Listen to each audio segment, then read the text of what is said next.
des millions de malades, un traitement médical vendu par millions pour un virus qui n'existe peut-être pas.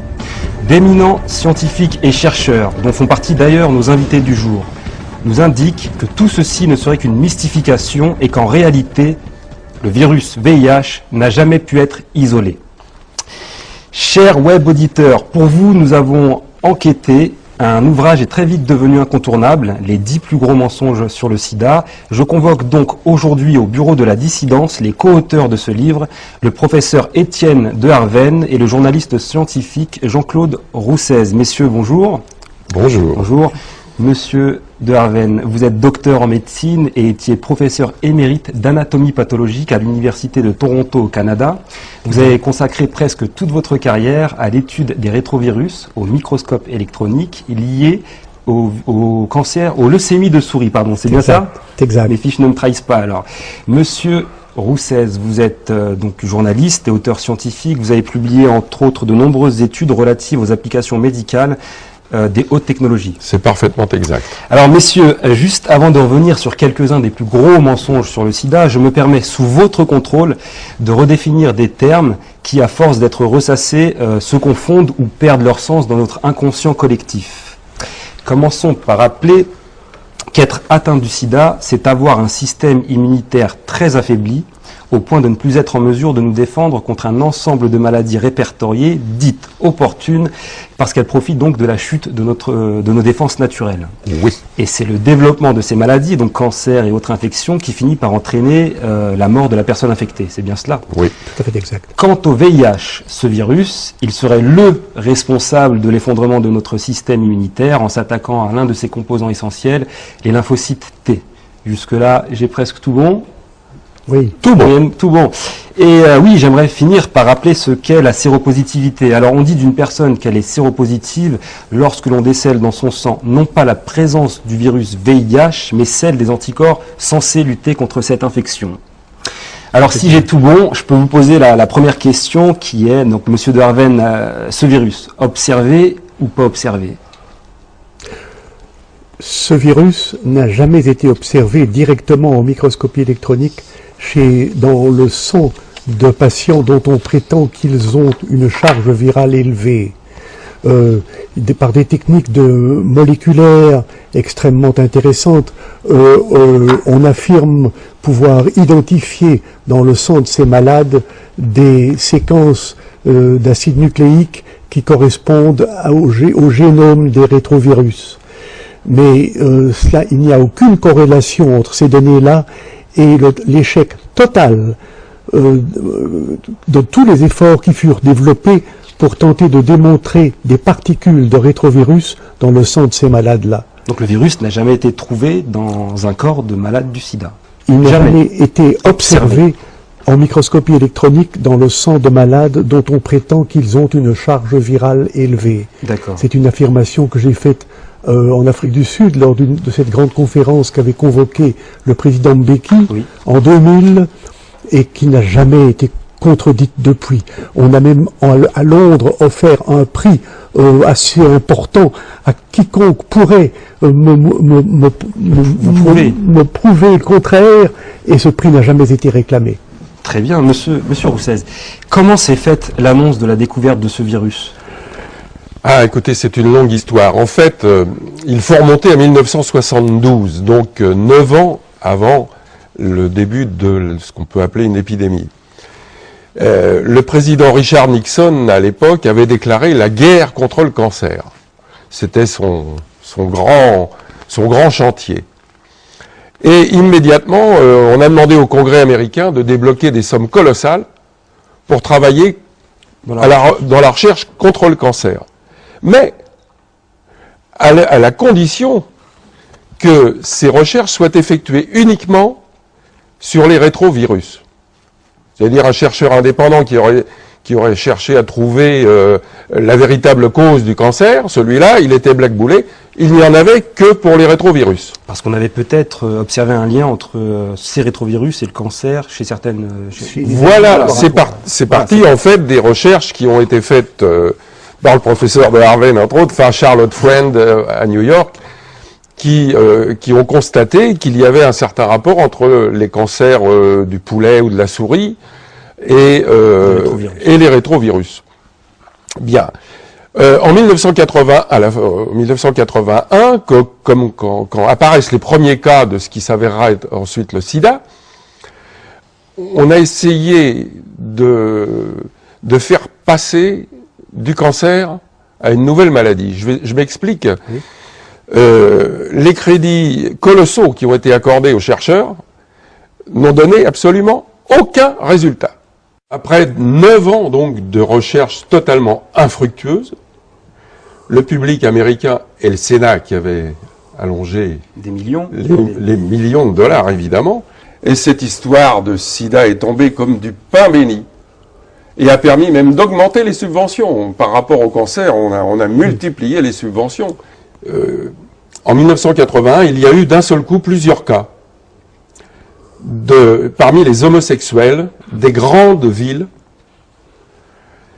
qui avaient tous les mêmes maladies, les mêmes symptômes, c'est-à-dire notamment les 2 maladies symptomatiques du sida, des premiers sida. Le sarcome de Kaposi, qui est une maladie, une espèce de cancer des vaisseaux sanguins. On peut rappeler à nos chers web auditeurs que ce sont les taches qu'on voit apparaître dans le film Street of Philadelphia, sur le personnage joué par Tom Hanks, qui a des taches rouges qui apparaissent sur sa nuque et un peu partout. Voilà. Et la deuxième maladie emblématique, c'était la pneumocystose, c'est-à-dire une pneumonie, Apneumocystis carini, c'est le nom du microbe en question. Bon.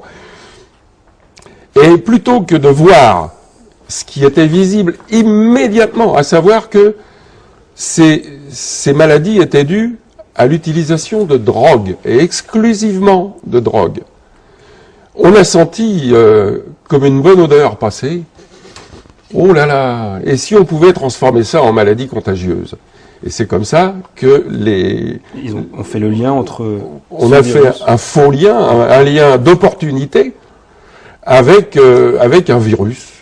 Voilà, on a dit, tiens, ce serait pas mal un virus, parce que c'est pas très visible, c'est tout petit, personne n'ira y voir.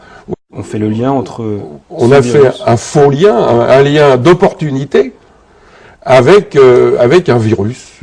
Voilà, on a dit, tiens, ce serait pas mal un virus, parce que c'est pas très visible, c'est tout petit, personne n'ira y voir. Voilà. D'accord. Et ce virus, justement, parce qu'il y a une annonce de la découverte de ce VIH, il s'est fait par qui? Je crois que c'est le professeur Gallo aux États-Unis, en collaboration avec le professeur Luc Montagnier, donc français. C'est bien ça, parce qu'il y a bien... Voilà, alors, dans le labo de Luc Montagnier à l'Institut Pasteur, en 1983, on a, semble-t-il, découvert ce qui semblerait être un virus. Je n'irai pas plus loin. Et l'année suivante, en 1984, Robert Gallo, en utilisant un échantillon provenant de l'Institut Pasteur, a lui-même fait une prétendue découverte de virus. Mais c'est pas Gallo qui a annoncé ça comme étant la responsabilité du sida. L'annonce a été faite officiellement dans une conférence de presse par Margaret Eckler, secrétaire d'État à la santé, et non pas par les scientifiques eux-mêmes. D'accord. C'est une déclaration officielle gouvernementale américaine qui a déclenché le phénomène en disant « Nous venons de découvrir le vecteur du sida ». C'est donc une volonté politique. Ça ne s'était jamais fait auparavant avec les autres virus? C'est quelque chose de... Non.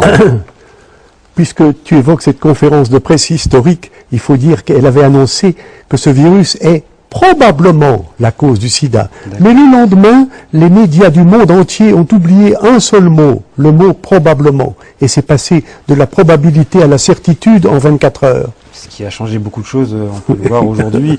Et justement, alors, puisque ce virus n'a jamais pu être isolé, quelle est la valeur du test de dépistage du sida et à quoi correspond le fait d'être séropositif ou non? Mais ce que le public croit très souvent, c'est que ce test identifie la présence d'un virus, ce qui est absolument faux. Ce test identifie uniquement la présence d'anticorps qui sont censés s'opposer à la multiplication de ce virus. Et en aucune manière, la spécificité de ces anticorps n'a pu être démontrée.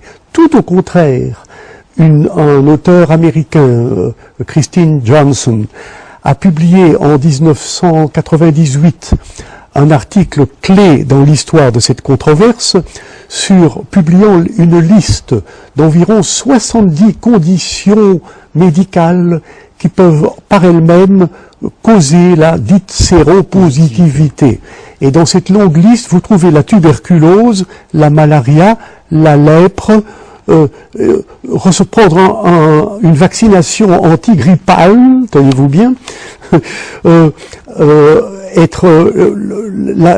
la grossesse, les grossesses multiples en particulier, et donc il y a une liste de 70, les transfusions sanguines. Alors, si vous mettez la malaria, la lèpre et la tuberculose dans les causes possibles de la séropositivité, vous imaginez que sur la scène africaine en particulier, on en trouve de très nombreux millions. Donc, ce test n'a strictement aucune valeur, a uniquement permis de terroriser la population du monde entier et de justifier d'une façon qui ne peut être mieux caractérisée que celle d'un génocide pharmacologique, a semblé justifier la prescription à tous ces patients séropositifs de médicaments d'une toxicité tout à fait mortelle. En gros, donc, c'est assez effrayant ce que vous nous dites, parce que, si j'ai bien compris, toutes les personnes dites séropositives à qui l'on prescrit des traitements très lourds sont des individus sains. Eh oui. Très bien. Et oui, dans le dos. Dans cette histoire de sida, il y a eu deux phases. La première phase avec des vrais malades, c'est-à-dire des gens qui étaient atteints d'immunodépression. Il y a des gens immunodéprimés qui n'ont plus de système immunitaire, ceux-là, on les soigne. Bon. Mais le plus honteux dans cette histoire de sida, c'est le fait d'avoir justement inventé ces tests de séropositivité qui ont permis de classer parmi les malades des gens qui sont parfaitement sains.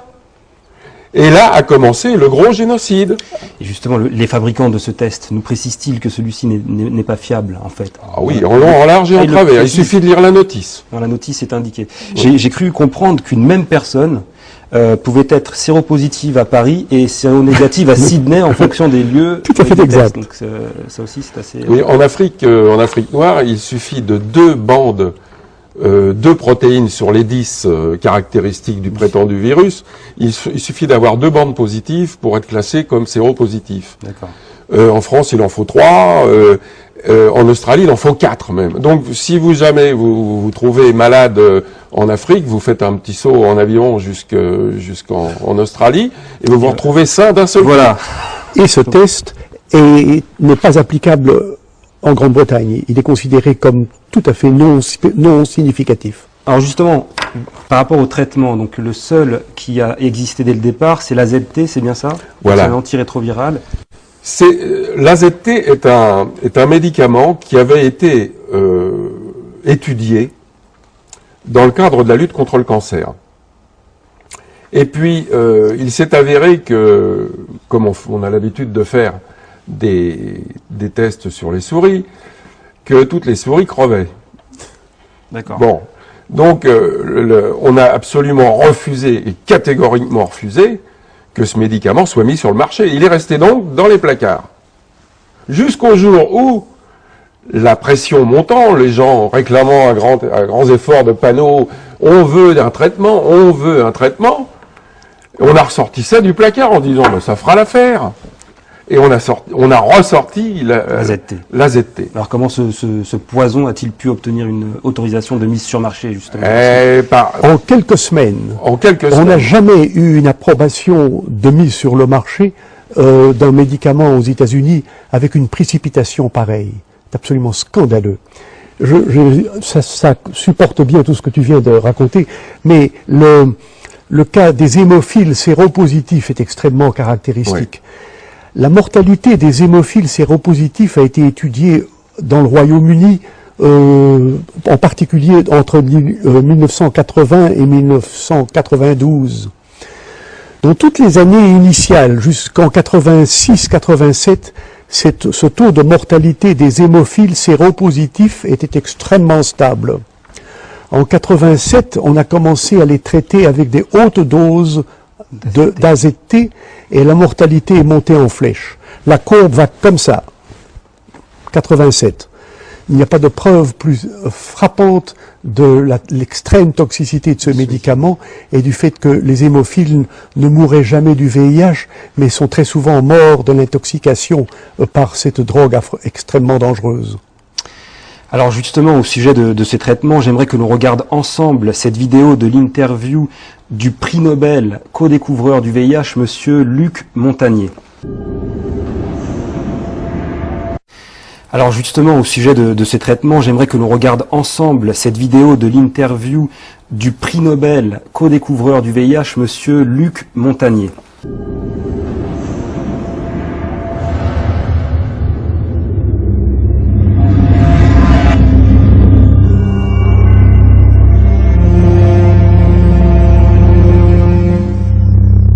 You talked about oxidative stress earlier. Is treating oxidative stress one of the best ways to deal with the African AIDS epidemic?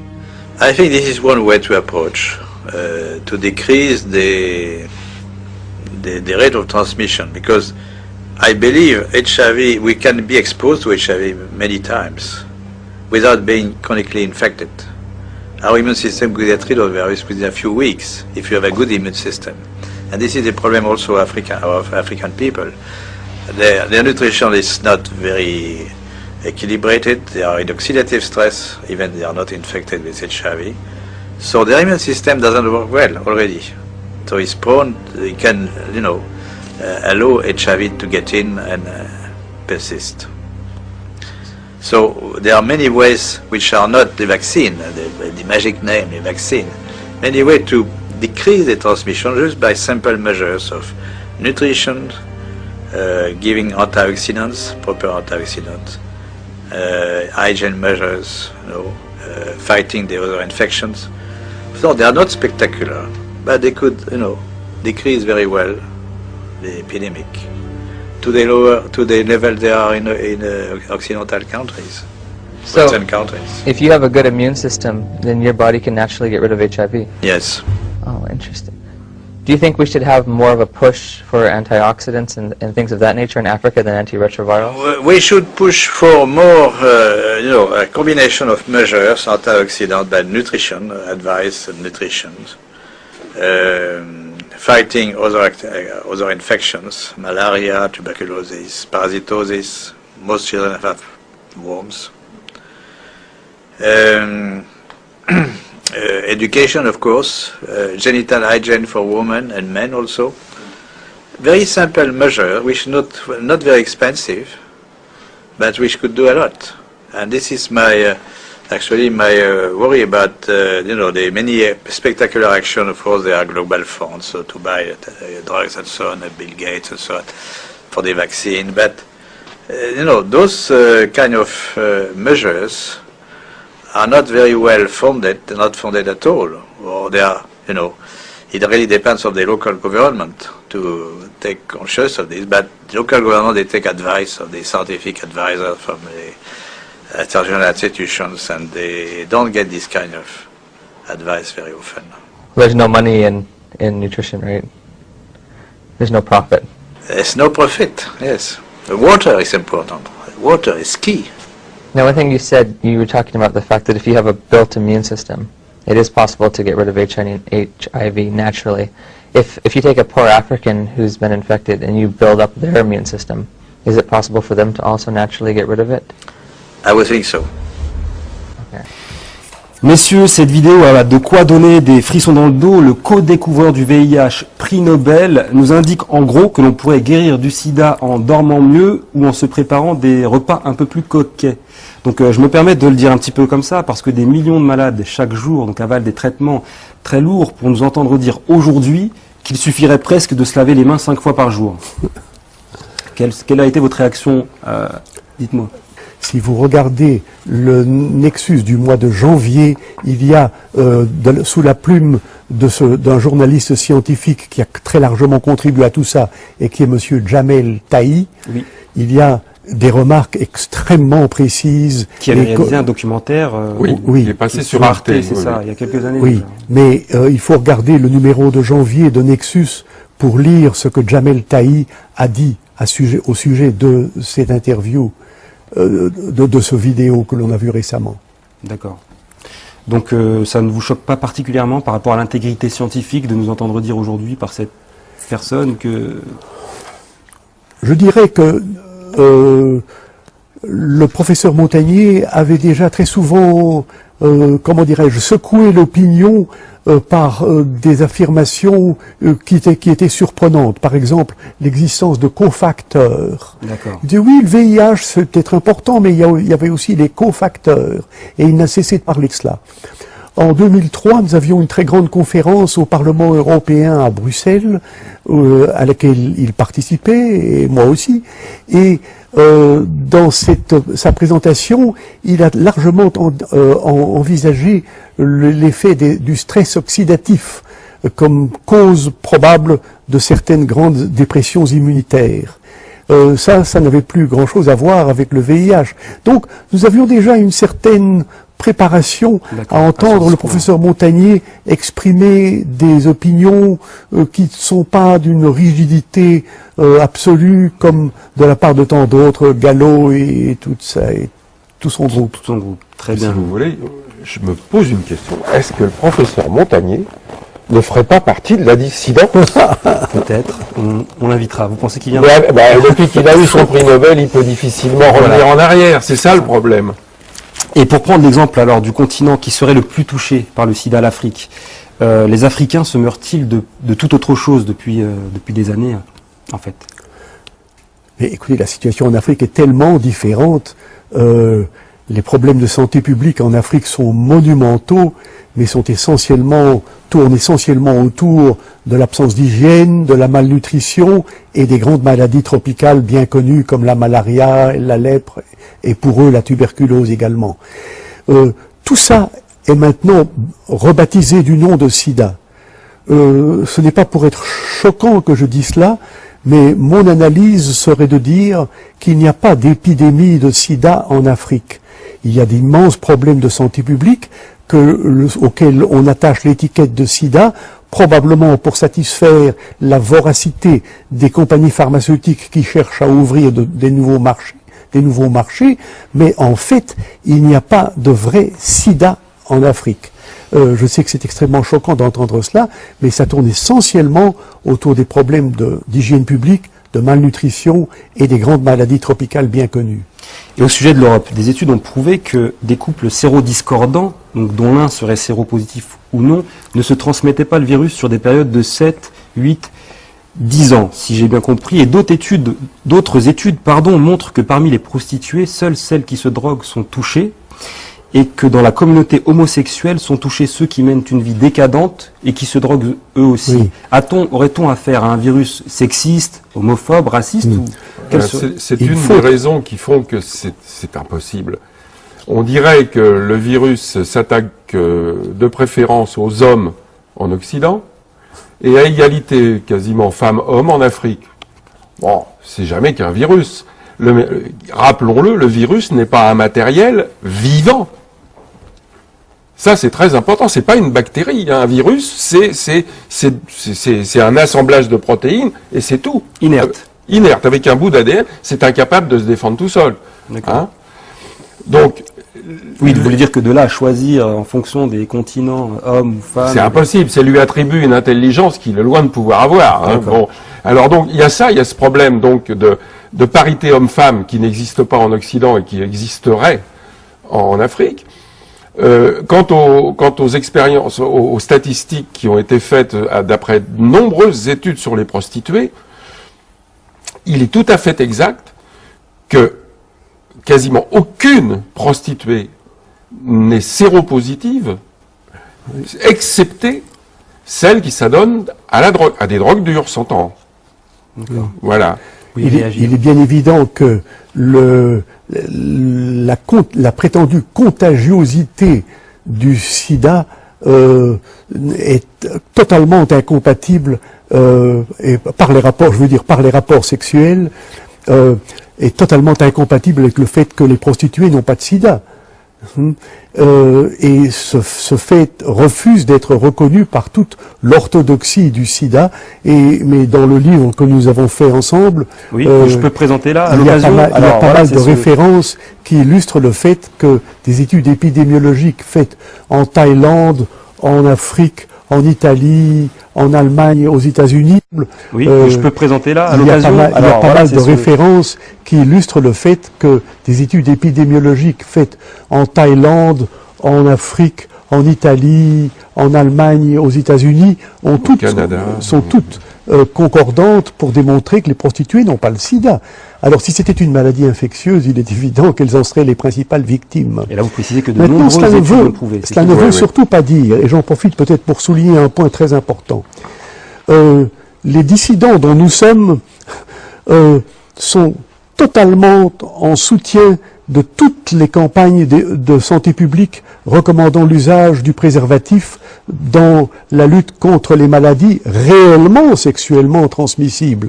C'est-à-dire, ça ne concerne pas le sida.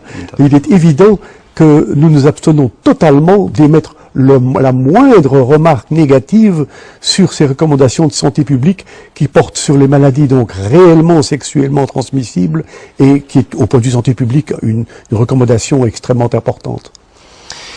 D'ailleurs, pour prouver l'inexistence de ce virus, un homme, le docteur Wilner, en direct sur une chaîne espagnole, s'est inoculé du sang d'un hémophile sidéen. Que vous inspire cet acte?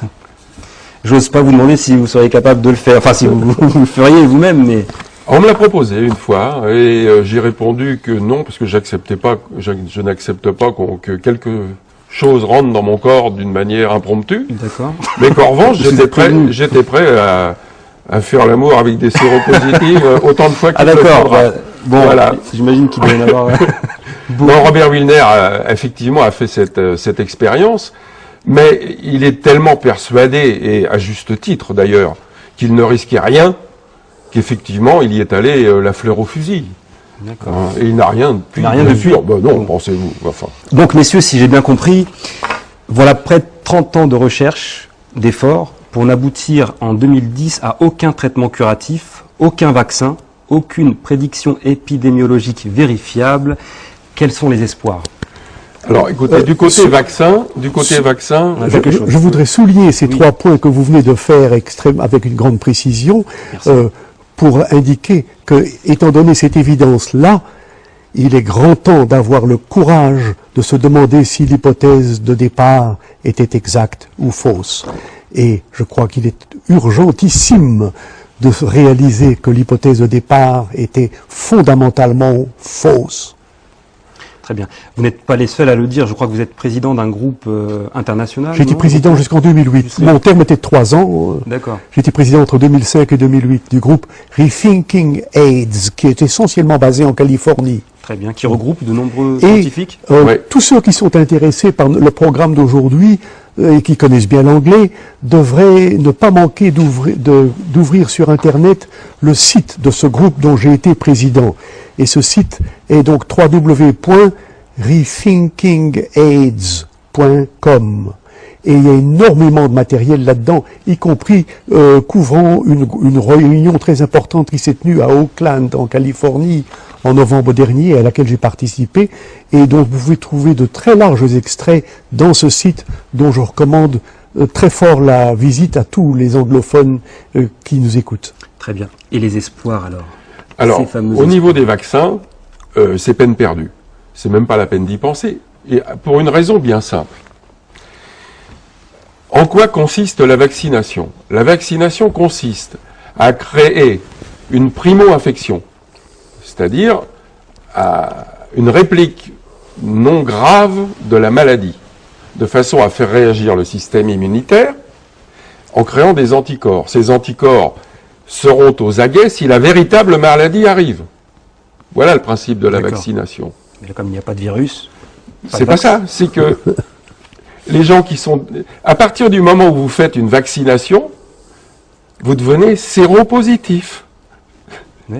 Donc c'est le serpent qui se mord la queue. Ça nous paraît très simple quand vous nous l'expliquez, pourtant nous on voit des millions de dollars dépensés dans la recherche, c'est inquiétant. C'est pour vous quelque chose qui est... Bah, écoutez, on voit des millions de dollars parce que c'est quand même, il faut pas l'oublier, c'est quand même une grosse industrie, hein, tout ça. Hein. C'est effectivement en grande partie une histoire d'argent. En grande partie. Et puis la sauvegarde de certains emplois quand même, il y a des milliers d'emplois. Donc, comme il y a déjà assez de chômage comme ça...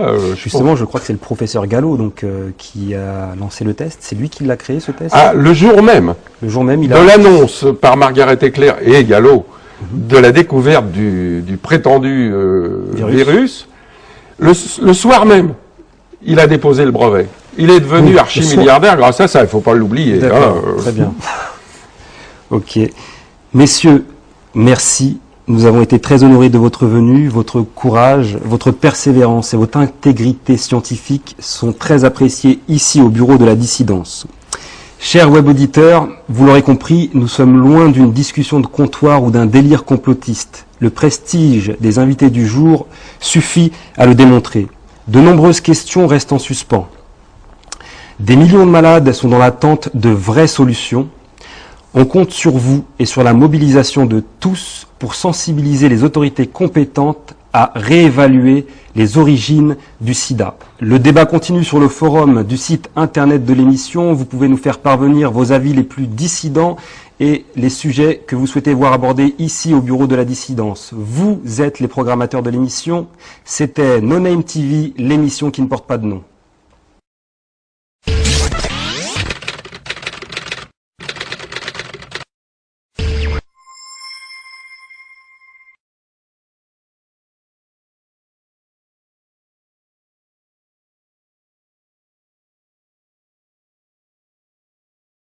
Ce sida, le professeur Montagnier avait, dans une vidéo, me semble-t-il, qu'on va voir, donné un peu les conditions d'une bonne hygiène de vie alimentaire, notamment, pour éviter d'attraper ce virus, que vous ne remettez pas en cause, il existe bien, ne s'attrape pas par la voie sexuelle alors. Absolument pas. Ça, c'est complètement nouveau, c'est pas ce qu'on nous dit. La meilleure démonstration de ce fait est dans un travail de Padian, qui a observé environ 200 couples sérodiscordants, où un des partenaires était séropositif et l'autre séronégatif. Elle a observé, avec une rigueur scientifique extrême, je crois qu'il y avait environ 200 couples, pendant plus de 10 ans, sans observer un seul cas de séroconversion du partenaire séronégatif. Ça, c'est un point essentiel. L'autre point essentiel pour consolider dans vos esprits que le sida n'est pas une maladie contagieuse transmise par l'activité hétérosexuelle, c'est l'observation que les prostituées n'ont pas le sida. Il n'y a pratiquement pas de cas de prostituées atteintes du sida. Celles qui sont trouvées séropositives sont celles qui sont également des drogués intraveineux. Donc le fait qu'il y ait ce paradoxe total, s'il y a une population au monde qui devrait être victime d'une maladie qui serait hétérosexuellement transmissible, c'est bien le groupe des prostituées. Eh bien, sachez qu'il n'en est rien. C'est la preuve la plus convaincante, je crois, et la plus frappante du fait que ce n'est pas une maladie contagieuse et que ce n'est pas une maladie qui doit être classée dans la catégorie des maladies sexuellement transmissibles.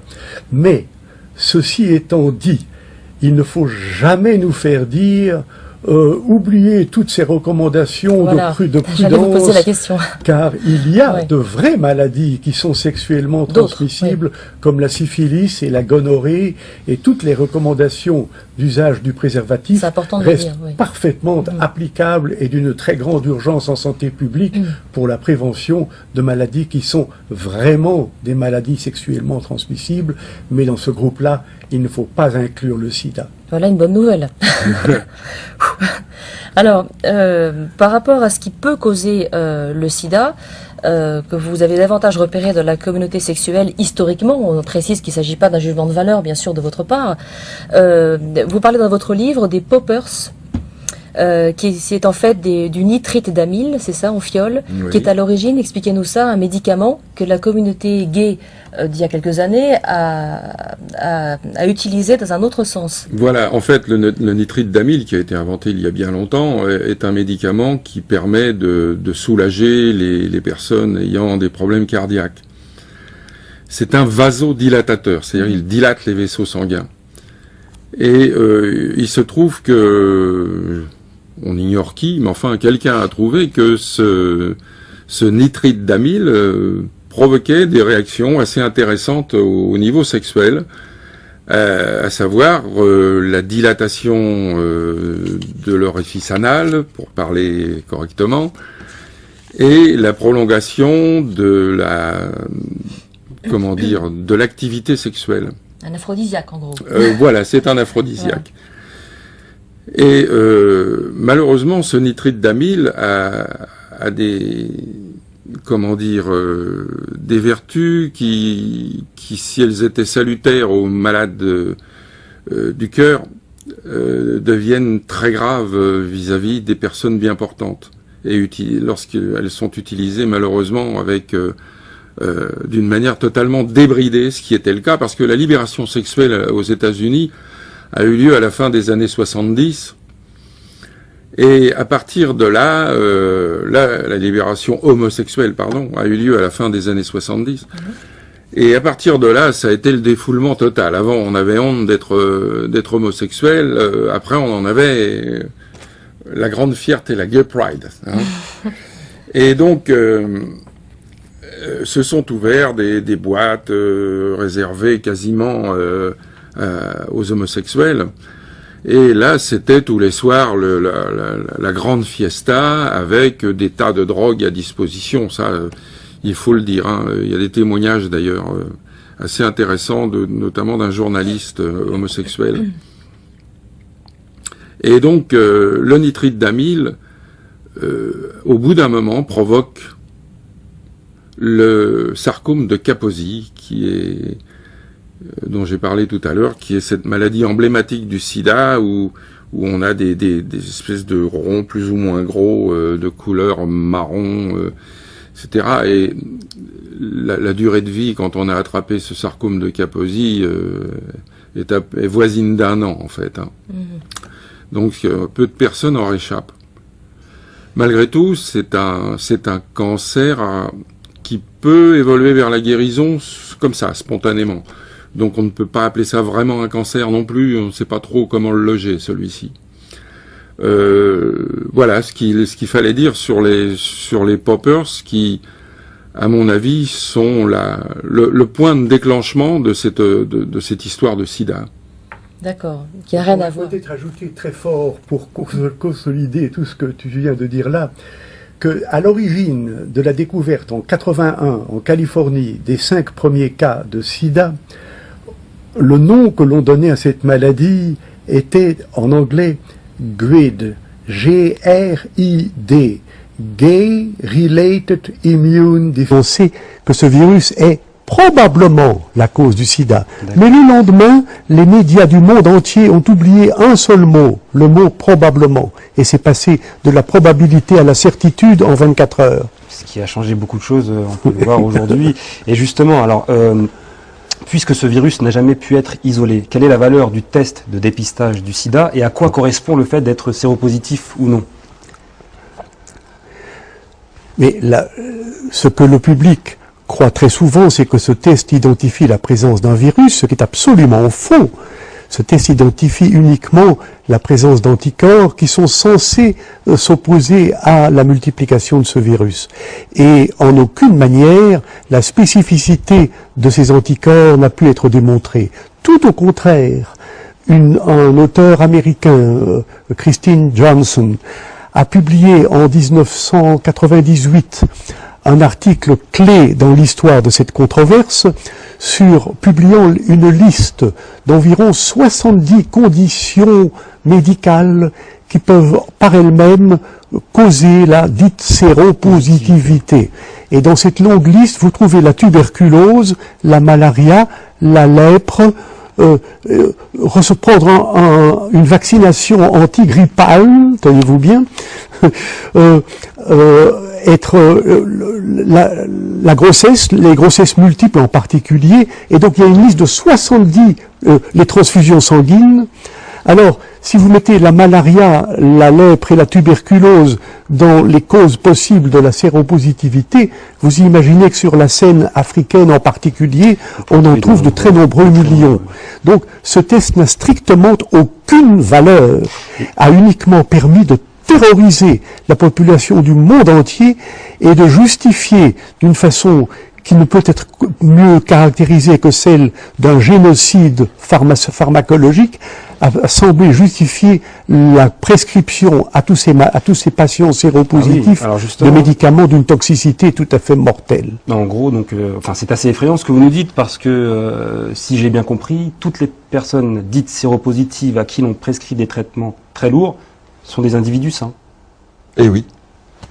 Très bien. Ça Et oui, dans le dos. Dans cette histoire de sida, il y a eu deux phases. La première phase avec des vrais malades, c'est-à-dire des gens qui étaient atteints d'immunodépression. Il y a des gens immunodéprimés qui n'ont plus de système immunitaire, ceux-là, on les soigne. Bon.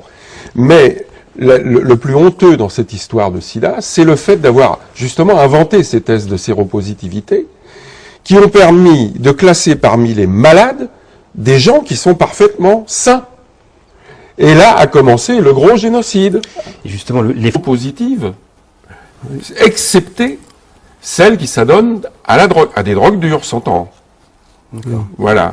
Il est bien évident que la prétendue contagiosité du sida est totalement incompatible et par les rapports sexuels, est totalement incompatible avec le fait que les prostituées n'ont pas de sida. Et ce fait refuse d'être reconnu par toute l'orthodoxie du sida. Mais dans le livre que nous avons fait ensemble, je peux présenter là à l'occasion. Il y a pas mal de références qui illustrent le fait que des études épidémiologiques faites en Thaïlande, en Afrique, en Italie, en Allemagne, aux États-Unis. Je peux présenter là à l'occasion. Il y a pas mal de références qui illustrent le fait que des études épidémiologiques faites en Thaïlande, en Afrique, en Italie, en Allemagne, aux États-Unis, sont toutes concordantes pour démontrer que les prostituées n'ont pas le sida. Alors si c'était une maladie infectieuse, il est évident qu'elles en seraient les principales victimes. Et là vous précisez que de nombreuses études l'ont prouvé. Cela ne veut surtout pas dire, et j'en profite peut-être pour souligner un point très important, les dissidents dont nous sommes sont totalement en soutien de toutes les campagnes de santé publique recommandant l'usage du préservatif dans la lutte contre les maladies réellement sexuellement transmissibles. C'est-à-dire, ça ne concerne pas le sida. Mais il est évident que nous nous abstenons totalement d'émettre la moindre remarque négative sur ces recommandations de santé publique qui portent sur les maladies donc réellement sexuellement transmissibles et qui est, au point de vue santé publique, une recommandation extrêmement importante. D'ailleurs, pour prouver l'inexistence de ce virus, un homme, le docteur Wilner, en direct sur une chaîne espagnole, s'est inoculé du sang d'un hémophile sidéen. Que vous inspire cet acte? J'ose pas vous demander si vous seriez capable de le faire, enfin si vous le feriez vous-même, mais... On me l'a proposé une fois, et j'ai répondu que non, parce que je n'accepte pas que quelque chose rentre dans mon corps d'une manière impromptue. D'accord. Mais qu'en revanche, j'étais prêt à faire l'amour avec des séropositives autant de fois qu'il le faudra. Bon, voilà. J'imagine qu'il doit y en avoir... Non, Robert Wilner, effectivement, a fait cette expérience, mais il est tellement persuadé, et à juste titre d'ailleurs, qu'il ne risquait rien, qu'effectivement, il y est allé la fleur au fusil. D'accord. Et il n'a rien depuis. Non, pensez-vous. Enfin. Donc, messieurs, si j'ai bien compris, voilà près de 30 ans de recherche, d'efforts, pour n'aboutir en 2010 à aucun traitement curatif, aucun vaccin, aucune prédiction catégoriquement refusée que ce médicament soit mis sur le marché. Il est resté donc dans les placards. Jusqu'au jour où, la pression montant, les gens réclamant à grands efforts de panneaux, on veut un traitement, on a ressorti ça du placard en disant, ça fera l'affaire. et on a ressorti la ZT. Alors comment ce poison a-t-il pu obtenir une autorisation de mise sur marché, justement? En quelques semaines. On n'a jamais eu une approbation de mise sur le marché d'un médicament aux États-Unis avec une précipitation pareille. C'est absolument scandaleux. Ça supporte bien tout ce que tu viens de raconter, mais le cas des hémophiles séropositifs est extrêmement caractéristique. Oui. La mortalité des hémophiles séropositifs a été étudiée dans le Royaume-Uni, en particulier entre 1980 et 1992. Dans toutes les années initiales, jusqu'en 86-87, ce taux de mortalité des hémophiles séropositifs était extrêmement stable. En 87, on a commencé à les traiter avec des hautes doses d'AZT et la mortalité est montée en flèche. La courbe va comme ça. 87. Il n'y a pas de preuve plus frappante de l'extrême toxicité de ce médicament et du fait que les hémophiles ne mourraient jamais du VIH, mais sont très souvent morts de l'intoxication par cette drogue extrêmement dangereuse. Alors justement, au sujet de ces traitements, j'aimerais que l'on regarde ensemble cette vidéo de l'interview du prix Nobel co-découvreur du VIH, monsieur Luc Montagnier. Alors justement, au sujet de ces traitements, j'aimerais que l'on regarde ensemble cette vidéo de l'interview du prix Nobel co-découvreur du VIH, monsieur Luc Montagnier.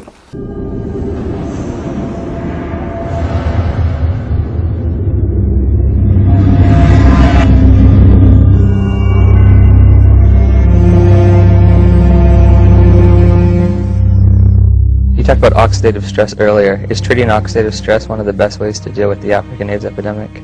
I think this is one way to approach, to decrease the rate of transmission, because I believe HIV, we can be exposed to HIV many times without being chronically infected. Our immune system could get rid of the virus within a few weeks if you have a good immune system. And this is the problem also of African people. Their nutrition is not very equilibrated. They are in oxidative stress, even they are not infected with HIV. So their immune system doesn't work well already. So it's prone, they can, allow HIV. Not very expensive, but which could do a lot.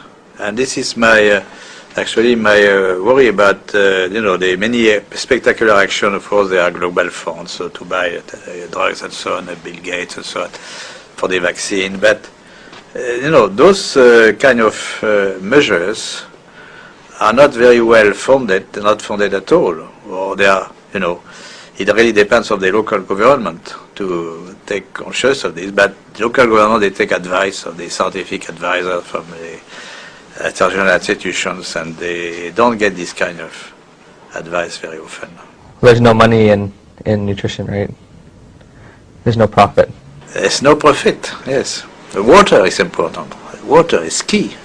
Now, one thing you said, you were talking about the fact that if you have a built immune system, it is possible to get rid of HIV naturally. If you take a poor African who's been infected and you build up their immune system, is it possible for them to also naturally get rid of it? I would think so. Okay. Messieurs, cette vidéo a de quoi donner des frissons dans le dos. Le co-découvreur du VIH, prix Nobel, nous indique en gros que l'on pourrait guérir du sida en dormant mieux ou en se préparant des repas un peu plus coquets. Donc je me permets de le dire un petit peu comme ça parce que des millions de malades chaque jour avalent des traitements très lourds pour nous entendre dire aujourd'hui qu'il suffirait presque de se laver les mains 5 fois par jour. Quelle a été votre réaction? Dites-moi. Si vous regardez le Nexus du mois de janvier, il y a, sous la plume d'un journaliste scientifique qui a très largement contribué à tout ça, et qui est monsieur Jamel Tahi, oui. Il y a des remarques extrêmement précises. Qui avait réalisé un documentaire oui, il est passé sur Arte, c'est ça, il y a quelques années. Oui, déjà. Mais il faut regarder le numéro de janvier de Nexus pour lire ce que Jamel Tahi a dit au sujet de cette interview. De ce vidéo que l'on a vu récemment. D'accord. Donc ça ne vous choque pas particulièrement par rapport à l'intégrité scientifique de nous entendre dire aujourd'hui par cette personne que... Je dirais que le professeur Montagnier avait déjà très souvent, comment dirais-je, secoué l'opinion par des affirmations qui étaient surprenantes. Par exemple, l'existence de cofacteurs. D'accord. Il dit oui, le VIH c'est peut-être important, mais il y avait aussi les cofacteurs. Et il n'a cessé de parler de cela.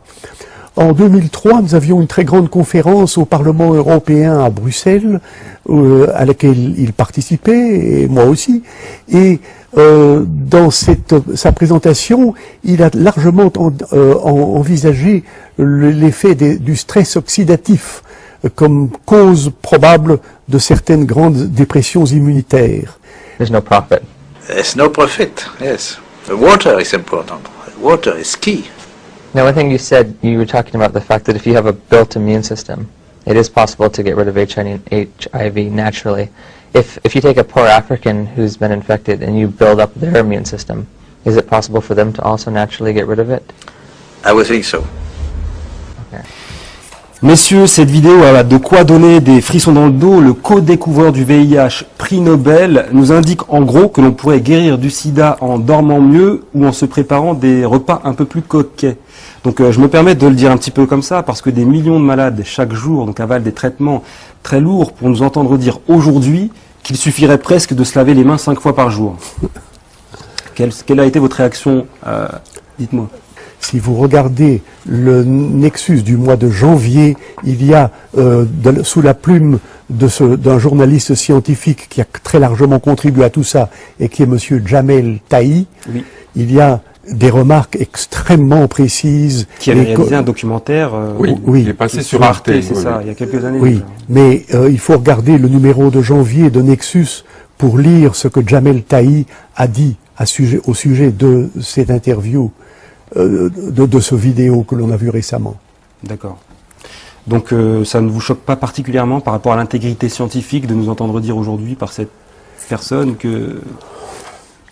Je dirais que le professeur Montagnier avait déjà très souvent, comment dirais-je, secoué l'opinion par des affirmations qui étaient surprenantes. Par exemple, l'existence de cofacteurs. D'accord. Il dit oui, le VIH c'est peut-être important, mais il y avait aussi les cofacteurs. Et il n'a cessé de parler de cela. En 2003, nous avions une très grande conférence au Parlement européen à Bruxelles, à laquelle il participait, et moi aussi. Et dans sa présentation, il a largement envisagé l'effet du stress oxydatif comme cause probable de certaines grandes dépressions immunitaires. Ça n'avait plus grand-chose à voir avec le VIH. Donc, nous avions déjà une certaine préparation à entendre le professeur Montagnier exprimer des opinions qui ne sont pas d'une rigidité absolue comme de la part de tant d'autres, Gallo et tout ça, et tout son groupe. Tout son groupe, très Si bien. vous voulez, je me pose une question. Est-ce que le professeur Montagnier ne ferait pas partie de la dissidence? Peut-être, on l'invitera. Vous pensez qu'il viendra? Depuis qu'il a eu son prix Nobel, il peut difficilement revenir en arrière. C'est ça le problème. Et pour prendre l'exemple alors du continent qui serait le plus touché par le sida, l'Afrique, les Africains se meurent-ils de toute autre chose depuis des années? Et à juste titre d'ailleurs, qu'il ne risquait rien, qu'effectivement il y est allé la fleur au fusil. D'accord. Et il n'a rien depuis. Il n'a rien bien depuis. sûr. Non, pensez-vous. Enfin. Donc messieurs, si j'ai bien compris, voilà près de 30 ans de recherche, d'efforts, pour n'aboutir en 2010 à aucun traitement curatif, aucun vaccin, aucune prédiction épidémiologique vérifiable. Quels sont les espoirs? Alors écoutez, du côté vaccin, Je voudrais souligner ces 3 points que vous venez de faire avec une grande précision pour indiquer que, étant donné cette évidence-là, il est grand temps d'avoir le courage de se demander si l'hypothèse de départ était exacte ou fausse. Et je crois qu'il est urgentissime de réaliser que l'hypothèse de départ était fondamentalement fausse. Très bien. Vous n'êtes pas les seuls à le dire. Je crois que vous êtes président d'un groupe international. J'ai été non président jusqu'en 2008. Mon terme était de 3 ans. D'accord. J'ai été président entre 2005 et 2008 du groupe Rethinking AIDS, qui est essentiellement basé en Californie. Très bien. Qui regroupe de nombreux Et scientifiques. tous ceux qui sont intéressés par le programme d'aujourd'hui et qui connaissent bien l'anglais devraient ne pas manquer d'ouvrir sur Internet le site de ce groupe dont j'ai été président. Et ce site est donc www.rethinkingaids.com.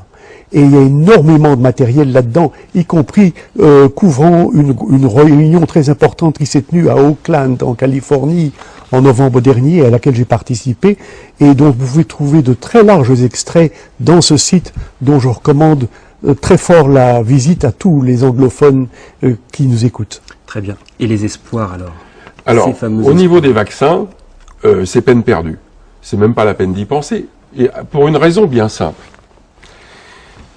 En quoi consiste la vaccination? La vaccination consiste à créer une primo-infection, c'est-à-dire une réplique non grave de la maladie, de façon à faire réagir le système immunitaire en créant des anticorps. Ces anticorps seront aux aguets si la véritable maladie arrive.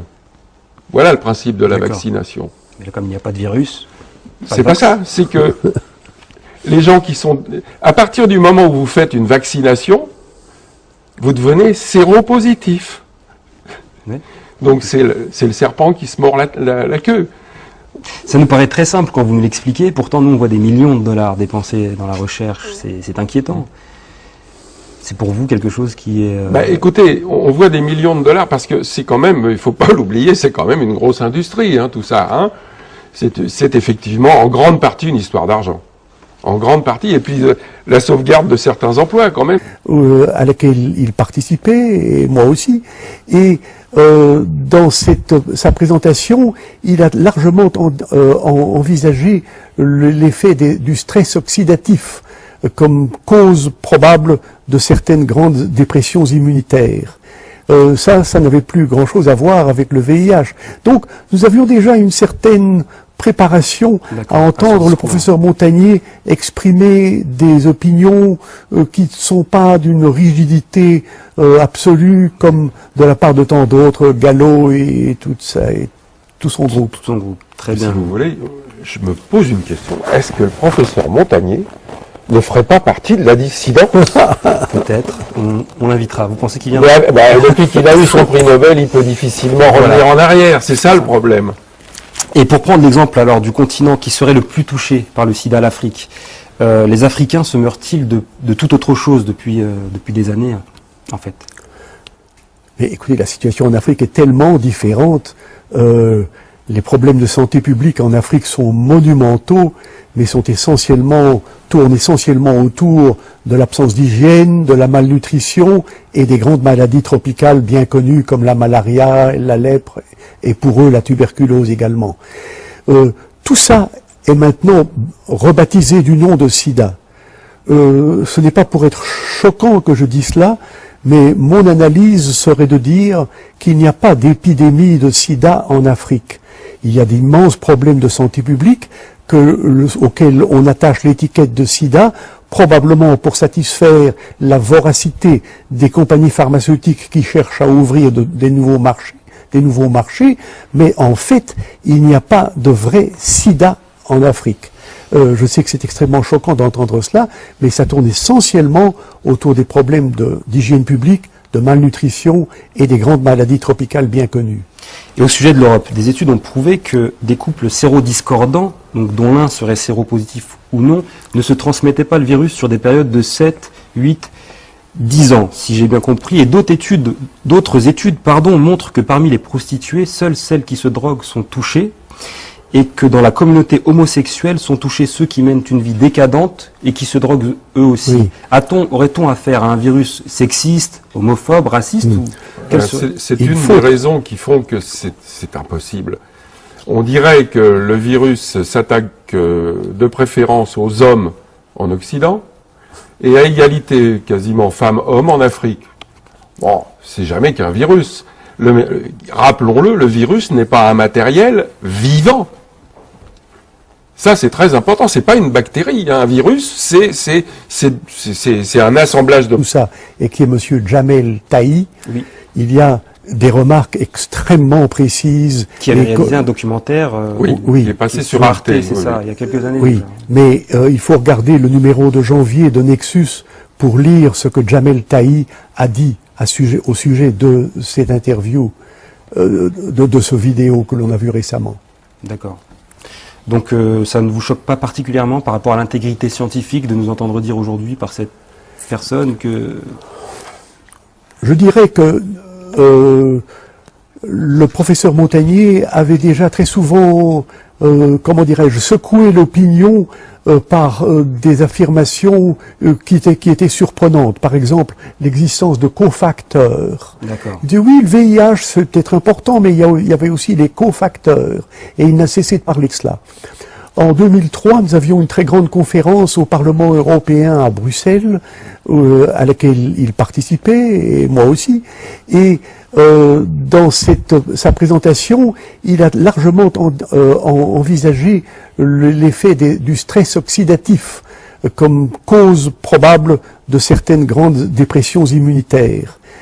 Ça n'avait plus grand-chose à voir avec le VIH. Donc, nous avions déjà une certaine préparation à entendre le professeur Montagnier exprimer des opinions qui ne sont pas d'une rigidité absolue comme de la part de tant d'autres, Gallo et tout ça, et tout son groupe. Tout son groupe, très bien. Si vous voulez, je me pose une question. Est-ce que le professeur Montagnier ne ferait pas partie de la dissidence? Peut-être, on l'invitera. Vous pensez qu'il viendra? Depuis qu'il a eu son prix Nobel, il peut difficilement revenir en arrière, c'est ça le problème. Et pour prendre l'exemple alors du continent qui serait le plus touché par le sida, l'Afrique, les Africains se meurent-ils de toute autre chose depuis des années, en fait? Mais écoutez, la situation en Afrique est tellement différente. Les problèmes de santé publique en Afrique sont monumentaux, mais tournent essentiellement autour de l'absence d'hygiène, de la malnutrition et des grandes maladies tropicales bien connues comme la malaria, la lèpre et pour eux la tuberculose également. Tout ça est maintenant rebaptisé du nom de sida. Ce n'est pas pour être choquant que je dis cela, mais mon analyse serait de dire qu'il n'y a pas d'épidémie de sida en Afrique. Il y a d'immenses problèmes de santé publique auxquels on attache l'étiquette de sida, probablement pour satisfaire la voracité des compagnies pharmaceutiques qui cherchent à ouvrir des nouveaux marchés, mais en fait, il n'y a pas de vrai sida en Afrique. Je sais que c'est extrêmement choquant d'entendre cela, mais ça tourne essentiellement autour des problèmes de faire passer du cancer à une nouvelle maladie. Je m'explique. Oui. Les crédits colossaux qui ont été accordés aux chercheurs n'ont donné absolument aucun résultat. Après 9 ans donc de recherche totalement infructueuse, le public américain et le Sénat qui avait allongé des millions, les millions de dollars évidemment, et cette histoire de sida est tombée comme du pain béni et a permis même d'augmenter les subventions. Par rapport au cancer, on a multiplié les subventions. En 1981, il y a eu d'un seul coup plusieurs cas parmi les homosexuels des grandes villes qui avaient tous les mêmes maladies, les mêmes symptômes, c'est-à-dire notamment les deux maladies symptomatiques du sida, des premiers sida. Le sarcome de Kaposi, qui est une maladie, une espèce de cancer des vaisseaux sanguins.